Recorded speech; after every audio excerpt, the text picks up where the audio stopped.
Welcome to the Sydney Property Muppets podcast. My name is Kurt Lawther. I'm the real estate agent, and with me forever is Chris Clark, the buyer's agent. You're the sexiest buyer's agent I know. You don't have many buyer's agents, do you? No, not really. And for any relationships I have with other buyer's agents, you're also the sexiest when I speak directly to you. How about you just stop talking about sexiness with people, mate? Just treat us like humans. Mate, That's all I ask. I'll objectify you, mate. But straight away, we've been talking about negotiate. This is a buyer negotiation series. This is number 7. Correct. But what I thought we would do today, Chris, is also talk about the bit of the process that goes with negotiations, because a lot of people think that negotiation is just on price. Yep. And I know we have spoken about the other things you can negotiate in previous episodes. Yep. However, there is a set order and way it needs to be conducted. Not necessarily it's got to be done boom, boom, boom, exactly. No, I was going to say it's not. I wouldn't say it's a set order, but tongue in cheek, what's in the process. So, what we quite often get caught up with, particularly with novice buyers and potentially novice sellers, is it all about the price. So, price. You want this? I want this price. And then by the time you get that done, again with novice buyers, you then have solicitors getting involved.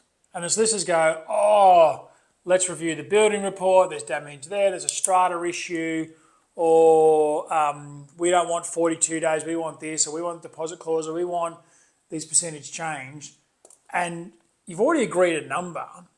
Imagine you're an agent, right? So you agreed a number, and then all of a sudden that comes to you with all these other things, and can we have $10,000 off? It's almost the reverse way of the negotiations, right? It's better to either do those two things concurrently or sort out your ducks, do your building report, do your strata, do your own assessment of property, and then progress into it. Well, I was going to say, it's probably one of the more annoying things. If we've explicitly explained and they've made it clear, the buyers that, yep, everything is all good, we've got everything sorted, the contract and all that, and then they turn it around. And I'm not talking from a point of, oh, that's bad for the negotiation because the deal. I'm talking from a point of that we're trying to also, myself as an agent, I'm trying to help you as a purchaser get into the property, because I'll tell purchasers if they're not quite sure, they're like, oh, I don't know if this property is right for us. I'll be like, look, I don't want to force you into a property that's not right for you. Let's find you something else. Yeah. So it's the same thing. If you're keen for the property, I want you to get in, but I don't want to then have my vendors' hopes set. Particularly if we've worked out a price, everyone's happy with that. Yep. And then things need to be sorted out because you actually haven't got the contract or read the strata.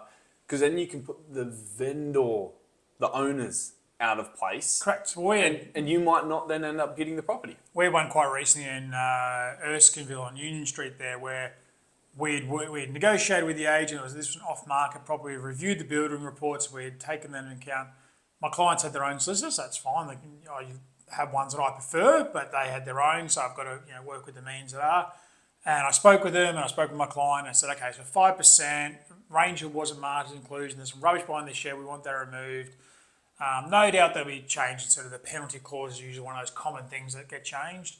But all in all, we're happy, and the communication came back via my client from the solicitor say, yep, we're all in all happy. No, it shouldn't be any surprises. So this is a pre-market. It's going to be not opened on Saturday. Yeah, this was deal's going to happen beforehand. Correct. So we basically had a number agreed, knowing that those requests would come, but those requests, we thought we knew them all on the Wednesday. And so deal signed, right? Correct. So then the agent called me and basically in a nice way said, WTF. I'm sure you can Google that, work that one out if you don't know, why the face. Said, basically was like, have you seen? I said, no, I haven't actually seen the email. We both agreed to pause for half an hour, let's have a review. So we both reviewed, came back together and went, look, there's a variety of questions there. Some of them like, when did the current people buy the property? Which was a known fact. How many questions though? I didn't. 35 questions, and of which probably a third of those were repeated, slightly different in the same form. So it was almost a copy and paste job in terms of putting it out there. So all in all, if that had been done 2 days earlier, whilst we're sort of feeling the price out, okay. Not ideal, but okay. But the fact it came at the end when we were just at the point of both parties agreeing to a number, it then meant nothing happened for 24 hours. Yep. And the danger with that is, as an off-market remarket, the agent had indicated to his database, or to me, that he's going to have his data, communicate to his database if it wasn't sold on the Saturday. That wasn't blackmail, that wasn't threat. He'd done that the week before, so that wasn't an unknown thing. But obviously, from our standpoint, the more people viewing the property, the more it opened up to other buyers and other potential bidders getting involved. And I think one thing buyers aren't, correct me if I'm wrong, but I feel buyers fall into the trap. Once you start negotiating, you feel almost a little bit privileged, or because you're only focused on you think you're the only buyer in the world, and that time can happen. But in residential sales in New South Wales, particularly Sydney, deals happen quickly. Correct. And case in point, I've got someone who works in commercial, and commercial deals, they take months. They're just a very slow process. Yep. I'm advising my commercial mate who's trying to buy or bought an investment property, and I said, have you done this, and this? And he's like, what do you mean? And I was like, residential moves fast. And after the experience, he's like, I did not realise. How fast? I'm in commercial, and he's quite successful. He's like, I did not realise how fast he's like 24 hours stuff can get done. Like boom, boom, boom, boom, boom. Absolutely. And as a buyer, you need to be aware of that. Yeah. And if you don't, or you mess it up, like I had a recent potential purchaser come onto a property. They said they had things sorted. Great. Turns out they didn't. Right. It's taken multiple weeks, and they have, even after trying to find some other properties, this is the one for them. Another party has now entered the fray. Yep. And has now, negotiations are happening. And because this buyer didn't have their stuff ready, the right people on the job, Yep. they may not now get that property. So It sounds not crazy, but I think when you enter the market, we put a lot of trust in the agent, buyers and real estate agent, trust in building inspectors, trust in solicitors. The thing is, they all operate slightly different. So just because you've got a solicitor doesn't mean, and no offence to them, I'm not just picking on them, but doesn't mean they're great. I've had many times where I've had solicitors who aren't based in Sydney, based in New South Wales, who get, what do you mean the deal's going to be done from, I don't know, Monday morning, 11 a.m. and we're going to sign contracts this afternoon? That's impossible. We're not going to do that. And me looking at them, or speaking on the phone because they're out of town, going, that is absolutely how this is going to get done. And so you can imagine with buyers, without having a buyer's agent, they listen to a solicitor saying, you can't tell me the deal's going to get done, from 11 a.m. on Monday till it's going to be signed by 3 p.m. That's impossible. If they didn't have me there, they'd be like, go back to the agent. Our solicitor said that's not possible. The deal doesn't happen. And then what happens? They take another 9 months to find another property. I was going to swear, but I won't do that right now. oh, you're a good boy. I'll hold back.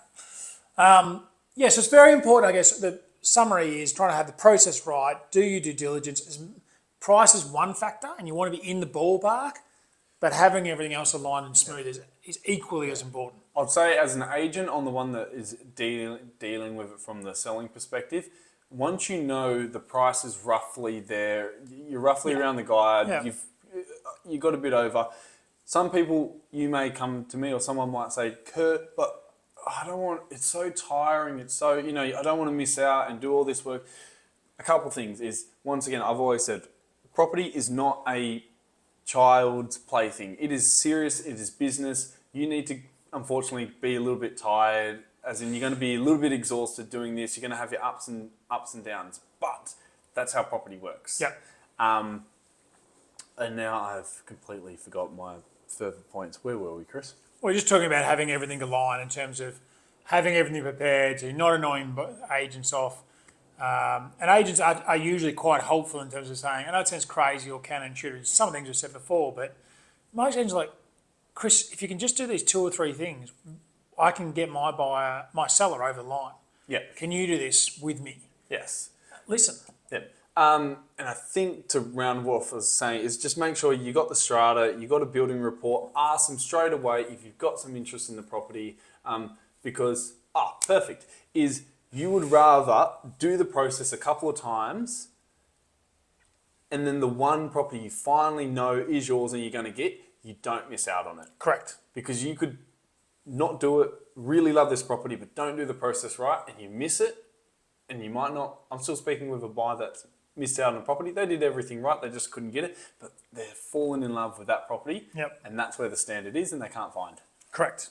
So perfect. Completely agree. Okay. 3 quick cues, Chris. I'm going to absolutely fire them off at you. This week, you're just going to ask me the questions. Next week, I'm going to be on you, Yes. my friend. So go. Now, we have been, last week we spoke about auction, and I did want to ask you a question about it. Okay. What is the most you have bidded above someone to stamp your authority at an auction? 100 grand.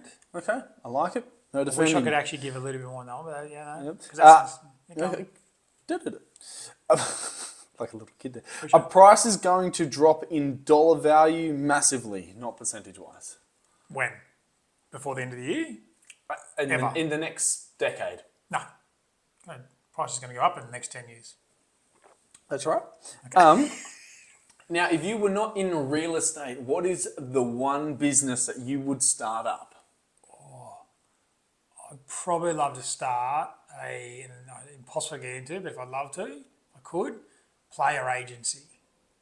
Player agency. Yeah, helping players with contracts, Oh, sport marketing field. I like it.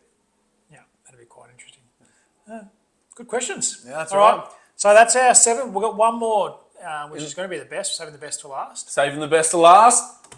Thank you for dropping by. Remember, as always, please, if you're at this point in the episode, share this with one friend. Grab your phone, just forward it to that one person who's, in particular these ones, looking to buy a property. If you know they're out there looking and hunting, even if they're out of Auction, Sydney, negotiations, pass it on, like, subscribe, drink as many hot chocolates as you can. Sydney Property Muppets. thanks for dropping by. Okay, under 12.